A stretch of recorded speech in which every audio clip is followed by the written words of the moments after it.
Welcome to Burlap Teachers. Enjoy the video.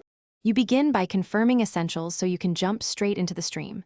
Sign into your Xbox account with Game Pass Ultimate. This unlocks cloud libraries.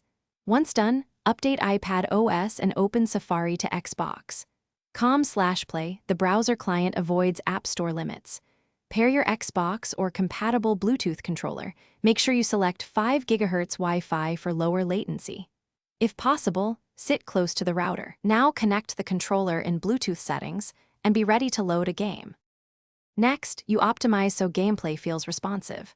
Run a quick speed test and aim for at least 15 to 25 Mbps stable. Higher bandwidth reduces compression. Close background apps and pause downloads on your network to free throughput.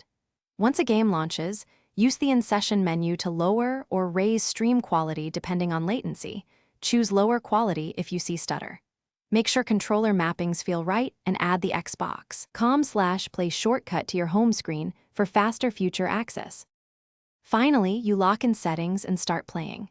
Tweak in-game sensitivity and graphics to favor responsiveness over visual detail. That reduces input lag. Use the Xbox mobile app for party voice chat or to update controller firmware when needed. If your stream drops or lags, first restart your router and iPad, then force 5 GHz or move closer. If problems persist, update iPad OS and controller firmware, or try an Ethernet adapter to the router.